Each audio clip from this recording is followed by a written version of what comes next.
അപ്പോൾ ഇന്ന് നമുക്ക് നല്ല രുചികരമായ ബ്രോക്കോളി ഫ്രൈ എങ്ങനെയാണ് ഉണ്ടാക്കുന്നത് കാണാം.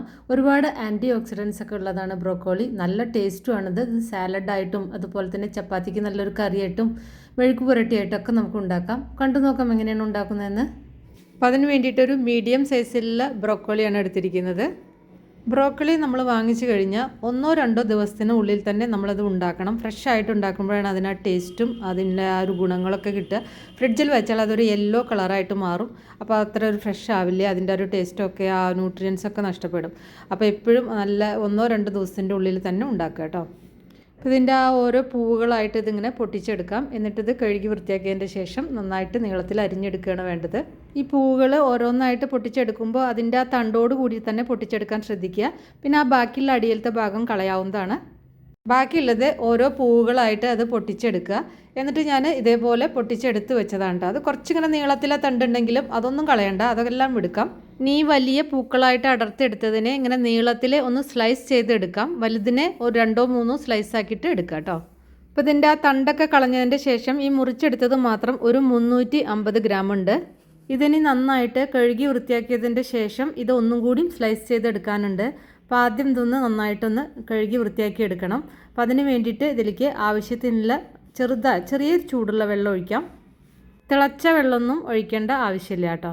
പിന്നെ ഇതിലേക്ക് കുറച്ച് മഞ്ഞൾപ്പൊടി, ഒരു 1/2 ടീസ്പൂണിനൊക്കെ കുറച്ച് കുറവായിട്ട് മഞ്ഞൾപ്പൊടി ചേർക്കുന്നുണ്ട്. പിന്നെ കുറച്ച് ഉപ്പ് കൂടി ചേർത്തിട്ട് ഒരു 15 അല്ലെങ്കിൽ ഒരു 20 മിനിറ്റ് വരെ വെച്ചിട്ട് 1-2 പ്രാവശ്യം നന്നായിട്ടൊന്ന് കഴുകിയെടുക്കാം. കഴുകിയെടുത്തതിൻ്റെ ശേഷം ഇത് ഒന്നും കൂടി കനം കുറച്ച് നീളത്തിലൊന്ന് മുറിച്ചെടുക്കുകയാണ്. ഇനി പെട്ടെന്ന് തന്നെ ഉണ്ടാക്കാം. അപ്പോൾ അതിന് വേണ്ടിയിട്ട് പാൻ അടുപ്പത്ത് വെച്ചിട്ടുണ്ട്. അതിലേക്ക് ഒരു 2 ടേബിൾ സ്പൂൺ വെളിച്ചെണ്ണയാണ് ഞാൻ എടുക്കുന്നത്. കുറവ് വേണമെങ്കിൽ കുറഞ്ഞ അളവിലും വെളിച്ചെണ്ണ നിങ്ങൾക്ക് എടുക്കാം. വെളിച്ചെണ്ണ ചൂടായി വരുമ്പോൾ ഇതിലേക്ക് ഒരു 1/4 ടീസ്പൂൺ കടുക് ചേർക്കാം. ജീരകം പൊട്ടിക്കണം എന്നുള്ള ആളുകൾക്ക് വേണമെങ്കിൽ ഒരു 1/4 ടീസ്പൂൺ ജീരകം ചേർക്കാം കേട്ടോ. അപ്പോൾ ഇത് ഞാനിപ്പോൾ ഒരു നാടൻ ടേസ്റ്റ് ആയിക്കോട്ടെ വിചാരിച്ച് ഇങ്ങനെയാണ് ഉണ്ടാക്കുന്നത്. കടുക് പൊട്ടി വന്നിട്ടുണ്ട്. ഇതിലേക്ക് കറിവേപ്പില ഇടാം, ഒരു തണ്ട് കറിവേപ്പില ഇടാം.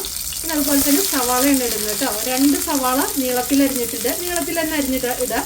നമ്മൾ പിന്നെ ബ്രോക്കോളി നീളത്തിലല്ല അരിഞ്ഞത്, അപ്പോൾ സവാള നീളത്തിൽ. പിന്നെ ഒരു 2-3 പച്ചമുളക്, എരിവ് നോക്കിയിട്ട് അതിനനുസരിച്ച്. പച്ചമുളകിൻ്റെ എരിവായിരിക്കും ഇതിൽ കൂടുതൽ ടേസ്റ്റ് ഉണ്ടാവുക. മുളക് പൊടി കുറച്ച് വേണമെങ്കിൽ ചേർക്കാമെന്ന് മാത്രം. പിന്നെ ഇത് അധികം ഇങ്ങനെ കുറേ സ്പൈസസ് ഇട്ട് ഉണ്ടാക്കിയ ബ്രോക്കോളി എപ്പോഴും ടേസ്റ്റ് ഉണ്ടാവില്ല. സിമ്പിളായിട്ട് ഉണ്ടാക്കുമ്പോഴാണ് ബ്രോക്കോളിക്ക് നല്ല കറക്റ്റ് ടേസ്റ്റ്.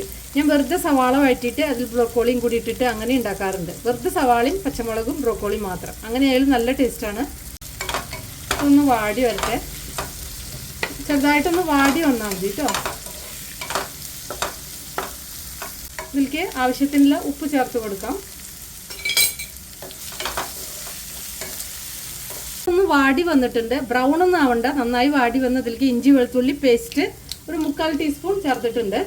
അത് നിങ്ങൾക്ക് ടേസ്റ്റിനനുസരിച്ച് 1/4 ടീസ്പൂൺ മുതൽ 1 ടീസ്പൂൺ വരെ ചേർക്കാം.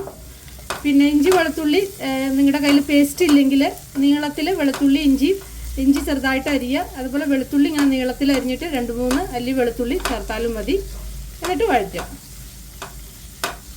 ഇനി ഇതിലേക്ക് പൊടികൾ ചേർക്കാം. 1/4 ടീസ്പൂൺ മഞ്ഞൾപ്പൊടി ചേർത്തിട്ടുണ്ട്. 1/4 ടീസ്പൂൺ മുളക് പൊടി. അത് എരിവ് കൂടുതലാണെങ്കിൽ 1/2 ടീസ്പൂണൊക്കെ മതിയാവും. അതിനനുസരിച്ച് നിങ്ങൾ ചേർക്കുക കേട്ടോ. കുറച്ച് മതി. അതുകൂടി ചേർത്തിട്ട് ജസ്റ്റ് ഒന്ന് മിക്സ് ചെയ്താൽ മതി. വഴറ്റൊന്നും വേണ്ട. അതിൻ്റെ കൂടെ തന്നെ ഇതിലേക്ക് ഈ ബ്രോക്കോളി കൂടി ചേർക്കുക. എന്നിട്ട് നന്നായിട്ട് മിക്സ് ചെയ്യാം. ഇനി ഇത് വേവാൻ വെള്ളമൊന്നും ഒഴിക്കരുത്. അപ്പോൾ ഒട്ടും വെള്ളം ചേർക്കാതെ വേണം ഉണ്ടാക്കാൻ. നമ്മൾ ഉപ്പ് ചേർത്തിട്ടുണ്ടല്ലോ, അപ്പോൾ അതൊന്നും തന്നെ വെള്ളം ഇറങ്ങി വന്നിട്ട് അത് വെന്തോളും. അപ്പോഴാണ് ആ കറക്റ്റ് ടേസ്റ്റ് കിട്ടുക. ഇനി ഇത് ഒന്ന് സോഫ്റ്റ് ആവണ വരെ ഒന്ന് അടച്ചു വയ്ക്കാം. ഇടയ്ക്കൊക്കെ ഒന്ന് തുറന്നിട്ട് ഒന്ന് ഇളക്കി കൊടുക്കാൻ മറക്കരുത്. ഇനി ഇതിലത്തെ വെള്ളമൊക്കെ നന്നായിട്ട് വറ്റിച്ചെടുക്കുക. ഈ സമയത്ത് നിങ്ങൾക്ക് എണ്ണ വേണമെന്നുണ്ടെങ്കിൽ കുറച്ച് വെളിച്ചെണ്ണ ഒഴിച്ചു കൊടുക്കാവുന്നതാണ് കേട്ടോ. ഒന്ന് ഡ്രൈ ആക്കി എടുക്കാം. ഞാനിപ്പോൾ ഇത് ചപ്പാത്തിക്കൊപ്പമാണ് കഴിക്കുന്നത്. അത് കാരണം കുറച്ച് ഗരം മസാല ചേർക്കുന്നുണ്ട്. വളരെ കുറച്ച് മാത്രമേ ചേർക്കുന്നുള്ളൂ. ഗരം മസാലയും കൂടി ചേർത്തിട്ട് 1 മിനിറ്റ് ഒന്ന് ജസ്റ്റ് ഒന്ന് വഴറ്റിയാൽ മാത്രം മതി. പിന്നെ ബ്രോക്കോളി ഇപ്പോഴും ഓവർ കുക്ക് ചെയ്യാതിരിക്കുക. പിന്നെ ചോറിനൊപ്പമാണ് കഴിക്കുന്നതെങ്കിൽ അധികം ഗരം മസാല ചേർത്തിട്ടില്ലെങ്കിലും പ്രശ്നമില്ല. നമ്മൾ സാലഡ് പോലെയാണ് കഴിക്കുന്നതെങ്കിൽ അധികം വേവിക്കരുത്. അതുപോലെ തന്നെ അധികം മസാലയൊന്നും ചേർക്കാതെ കുറച്ച് കുരുമുളക് പൊടിയൊക്കെ ചേർത്താൽ മതിയാവും.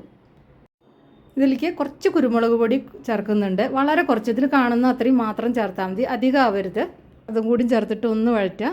ഇവിടെ ഞാനിപ്പോൾ ചേർത്തത് കാശ്മീരി മുളക് പൊടി ആവുക കാരണം ഇതിനൊരു റെഡിഷ് കളർ വന്നിട്ടുണ്ട്. അതുപോലെ നമ്മൾ മഞ്ഞൾപ്പൊടി ചേർക്കുമ്പോഴും കുറച്ചൊരു കളർ വരും. അല്ലെങ്കിൽ ഇത് ശരിക്കും നല്ല ഗ്രീൻ കളറിലായിരിക്കും കേട്ടോ. ഉണ്ടാക്കി കഴിഞ്ഞ് കഴിഞ്ഞാൽ അധികം ഇങ്ങനെ സാധാരണ മുളക് പൊടിയാണ് ചേർക്കുന്നെങ്കിൽ നല്ലൊരു ഗ്രീൻ കളറായിരിക്കും ഇതിന്.